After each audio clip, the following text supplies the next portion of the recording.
message.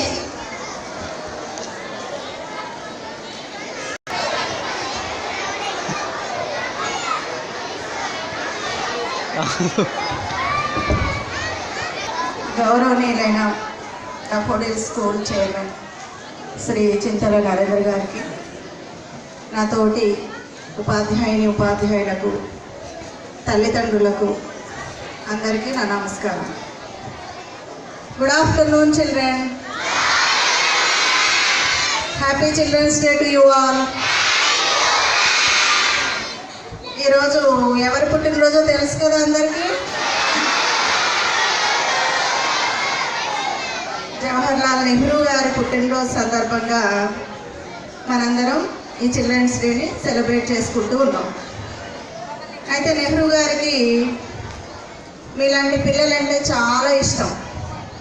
ఆయన ఎప్పుడు కూడా మీలాంటి పిల్లల్ని చుట్టూ కూర్చోబెట్టుకుని మరి మంచి మాటల్ని చెప్తూ ఉండేవారు. అయితే ఆయన ఎప్పుడు స్టూడెంట్స్కి ఏం చెప్పేవారు అంటే, నువ్వు గొప్పవాడివి కావాలి అనుకుంటే వినయంగా ఉండడం నేర్చుకో. పండ్లతో నిండిన చెట్టు ఎప్పుడూ వంగే ఉంటుంది అని చెప్పేవారు. అంటే స్టూడెంట్స్కి అవసరమైన మొట్టమొదటి లక్షణం వినయం. ఇంకా నెహ్రూ గారు చాలా సంపన్న కుటుంబంలో జన్మించారు. ఆయన ఎంత ధనవంతుడు అంటే, ఆయన చదువుకునే స్కూల్కి 4 వైపులా 4 గేట్లు ఉండేవట. అయితే వాళ్ళ నాన్నగారు ప్రతి గేటు ముందు ఒక కార్ని రెడీగా ఉంచేవారు. నెహ్రూ గారు బయటికి రాగానే ఆ కారులో వెంటనే వెళ్ళేందుకు వీలుగా ఏర్పాటు చేశారు. మరి అంత డబ్బు ఉంది కదా, నాకు చదివేందుకు అని అనుకోకుండా ఆయన చిన్నప్పటి నుంచి చాలా శ్రద్ధగా చదువుకునేవారు. మరి 15 సంవత్సరాల వయసులోనే విదేశాలకి చదువుల కోసం వెళ్ళారు. బారిస్టర్ పూర్తి చేసుకుని ఇండియాకి తిరిగి వచ్చి స్వాతంత్ర పోరాటంలో పాల్గొన్నారు. అయితే ఆయన కొంతకాలం జైలు శిక్ష కూడా అనుభవించారు. అయితే నెహ్రూ గారు ఎప్పుడూ టైం వేస్ట్ చేసేవారు కాదు. మరి జైల్లో కూర్చుని వాళ్ళ అమ్మాయి పేరేంటి చెప్పండి? ఇందిరాగాంధీ గారికి సుద్దులు చెప్తూ మరి దేశ చరిత్ర గురించి, ప్రపంచ చరిత్ర గురించి వివరిస్తూ చక్కటి ఉత్తరాలు కూడా రాసేవారు. అయితే వాటిని చదివి ఇందిరాగాంధీ గారు తన వ్యక్తిత్వాన్ని చక్కగా తీర్చిదిద్దుకున్నారు. ఒక గొప్ప నాయకురాలులాగా ప్రధానమంత్రి స్థాయికి ఆవిడ ఎదగలిగారు. అయితే నెహ్రూ గారికి ఇంకొక మంచి అలవాటు ఉంది. ఎవరికైనా తెలుసా చిల్డ్రన్?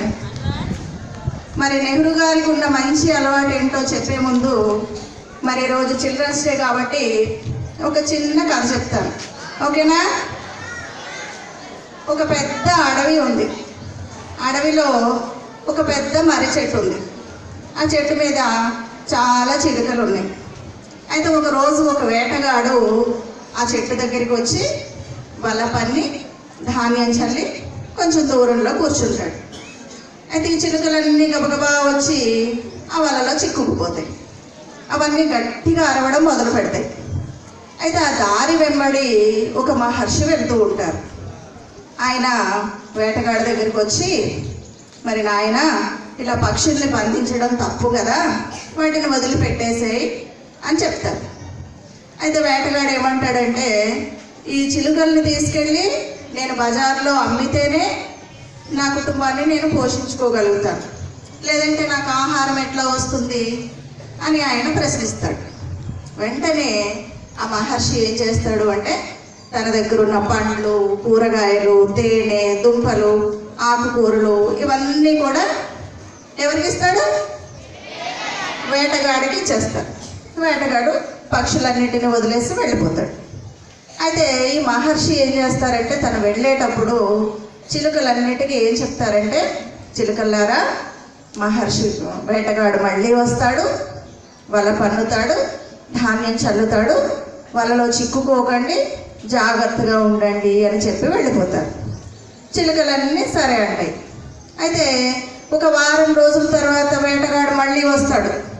అయితే వేటగాడిని చూడగానే ఈ చిలుకలన్నీ గట్టిగా ఏమంటాయంటే, చిలుకల్లారా, వేటగాడు మళ్ళీ వస్తాడు, వల పన్నుతాడు, ధాన్యం చల్లుతాడు, జాగ్రత్తగా ఉండండి అని గట్టిగా అరుస్తాయి. ఈ వేటగాడు చాలా ఆశ్చర్యపోతాడు. అమ్మో, నన్ను ఎంత బాగా గుర్తుపెట్టుకున్నాయి, ఇక్కడ వల పన్నిన అనవసరమే అని అక్కడి నుంచి అడవిలోనికి వెళ్ళిపోతాడు. మళ్ళీ వారం రోజుల తర్వాత మళ్ళీ వేటగాడు వస్తాడు, చిలుకలు మళ్ళీ అదే విధంగా పలుకుతాయి, మళ్ళీ వెళ్ళిపోతాడు. మళ్ళీ వారం రోజుల తర్వాత మళ్ళీ వేటగాడు వస్తాడు, మళ్ళీ చిలుకలు అదే విధంగా పలుకుతాయి, వేటగాడు వెళ్ళిపోతాడు. అయితే 4వసారి వేటగాడు ఏం చేస్తాడంటే ఈసారి ఆ చెట్టు దగ్గరికి రాకుండా అడవి అంతా తిరుగుతాడు. ఎక్కడ ఒక పక్షి కానీ జంతువు కానీ ఏది కనిపించదు. ఇక అలసిపోయి మళ్ళీ ఆ చెట్టు దగ్గరికి వస్తాడు. వచ్చేసరికి మళ్ళీ చిలుకలు అదే విధంగా పలుకుతాయి. అప్పుడు వేటగాడు ఏమనుకుంటాడంటే, చాలా అలసిపోయాను నేను, నాకు ఓపిక లేదు, ఈ చిలుకలు ఎలాగో పడవు, కాబట్టి ఇక్కడే వల పన్నుతాను, వేరే ఏదైనా పక్షి వస్తుందిలే, పడకపోతుందా అని చెప్పి మళ్ళీ అక్కడ వల పన్ని కూర్చుంటాడు. అప్పుడు చిలుకలన్నీ మళ్ళీ ముక్త కంఠంతో ఏమంటాయి, చిలుకల్లారా, వేటగాడు మళ్ళీ వస్తాడు, వల పన్నుతాడు, ధాన్యం చల్లుతాడు, జాగ్రత్తగా ఉండండి అని గట్టిగా అరిచి బిలబిలా వచ్చి వలలో చిక్కుకుపోతాయి. అప్పుడు వేటగాడు చాలా ఆశ్చర్యపోతాడు. అదేంటి, ఇప్పటి వరకు జాగ్రత్తలు చెప్పాయి కదా, మళ్ళీ ఇలా వలలో చిక్కుకున్నాయేంటి అని 1 నిమిషం ఆలోచిస్తాడు. వెంటనే ఆ వేటగాడికి జరిగిన సంగతి అర్థమైపోతుంది. ఆహా, ఈ మహర్షి వెళుతూ 4 మంచి మాటలు చెప్పి వెళ్ళాడు. అయితే వాటిలో ఉన్నటువంటి ఆ చిలుకలు ఏం చేస్తున్నాయి, ఆ మాటల్ని వల్ల వేస్తున్నాయి. వాటిలో ఉన్న అర్థాన్ని భావాన్ని గ్రహించలేదు. ఇంకా మరి మహర్షి చెప్పినటువంటి మంచి మాటల్ని ఇవి ఫాలో అవ్వట్లేదు అని చెప్పి వాళ్ళ సంతోషంగా చిలుకలన్నిటిని తీసుకుని వేటగాడు వెళ్ళిపోతాడు. అయితే ఈ కథ మీకు ఎందుకు చెప్పాను అంటే, మీ స్టూడెంట్స్లో కూడా కొంతమంది పిల్లలు ఈ రామచిలుకల్లానే ఉన్నారు. మరి క్లాస్లో టీచర్స్ పాఠాలు చెప్తున్నారు అనుకోండి, ఏం చేస్తూ ఉంటారు, ముచ్చట్లు పెడుతూ ఉంటారు, దిక్కులు చూస్తూ ఉంటారు, ఏటో ఆలోచిస్తూ ఉంటారు. అవునా? కొంతమంది అలానే మరి క్వశ్చన్ ఆన్సర్స్ చదివేటప్పుడు కూడా మనసు పెట్టి చదవకుండా ఏదో ఆలోచిస్తూ చదువుతూ ఉంటారు. మరి అలా చేయడం వల్ల ఏమవుతుంది అంటే, ఆ పాఠం మీకు సరిగ్గా అర్థం కాదు, పరీక్షలు చక్కగా రాయలేరు. అలాగే టీచర్స్ కావచ్చు, పేరెంట్స్ కావచ్చు, మీ మేలు కోరి ఏదైనా ఒక మంచి మాట చెప్పినప్పుడు దాన్ని తప్పనిసరిగా ఫాలో అవ్వాలి. అలా అవ్వకపోతే రామచిలుకల్లాగానే సమస్యలు ఎదురవుతాయి. అయితే ఇప్పుడు నెహ్రూ గారికి ఉన్న మంచి అలవాటు ఏంటో చెప్తాను, మరి ఫాలో అవుతారా, రామచిలుకల్లా చేస్తారా? నెహ్రూ గారికి ఉన్న మంచి అలవాటు ఏంటంటే పుస్తక పఠనం, అంటే బుక్ రీడింగ్. మరి నెహ్రూ గారికి మాత్రమే కాదు, నెహ్రూ గారికి, గాంధీ గారికి, అబ్దుల్ కలాం గారికి, ఇలా గొప్పవాళ్ళైనటువంటి వాళ్ళందరికీ ఉన్న మంచి లక్షణం ఏంటంటే బుక్స్ చదవడం.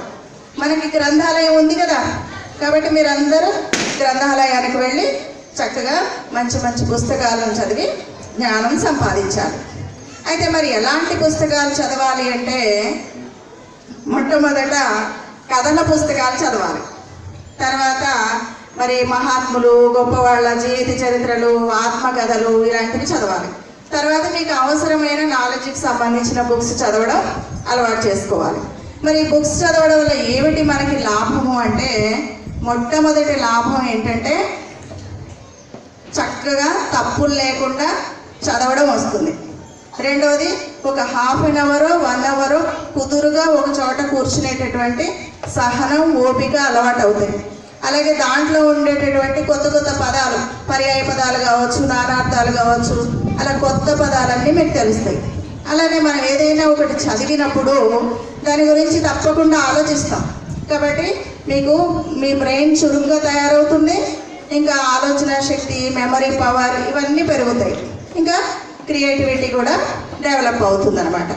అయితే ఒకప్పుడు మన కుటుంబాల్లో ఉమ్మడి కుటుంబాలు ఉండేవి కాబట్టి అమ్మమ్మలు, నానమ్మలు, తాతయ్యలు వాళ్ళందరూ కూడా ఎప్పటికప్పుడు మంచి మాటలు చెప్తూ మోరల్ వాల్యూస్ చెప్తూ ఉండేవారు. ఇప్పుడు పేరెంట్స్ బిజీ అయిపోవడం వల్ల కొంతవరకు చెప్పగలుగుతున్నారు, టీచర్స్ కూడా కొంతవరకు చెప్పగలుగుతున్నారు. మరి సాధారణంగా ఎవరినైనా మీకు ఎవరంటే ఇష్టం అని అడిగితే ఏం చెప్తూ ఉంటాము? అమ్మనో నాన్ననో చెప్తూ ఉంటాం కదా. కానీ నిజానికి మనకి మనమంటేనే చాలా ఇష్టం, అంటే మీకు మీరంటేనే చాలా ఇష్టం. అందుకే చూడండి, మనల్ని ఎవరైనా ఏదైనా ఒక మాట అన్నారనుకోండి బాధపడతాం, కోపం వస్తుంది కదా. కాబట్టి మనల్ని మనమే తీర్చిదిద్దుకోవాలి. అలా మన వ్యక్తిత్వాన్ని చక్కగా తీర్చిదిద్దుకోవడానికి పుస్తకాలు ఉపయోగపడతాయి.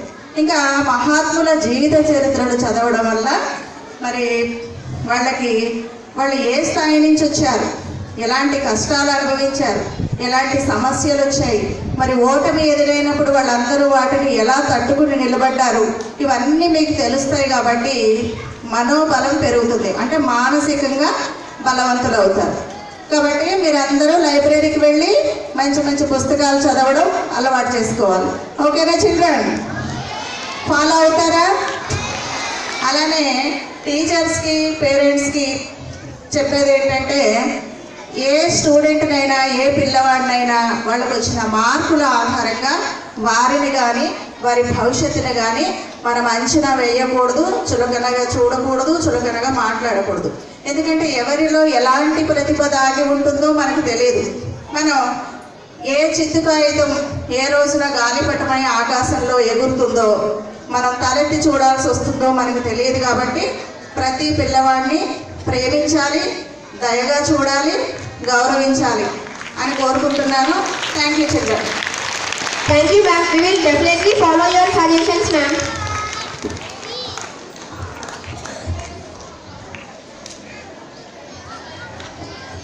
I also request our ma'am to present a participation certificate to our today's acting principal ma'am and HRD Harini.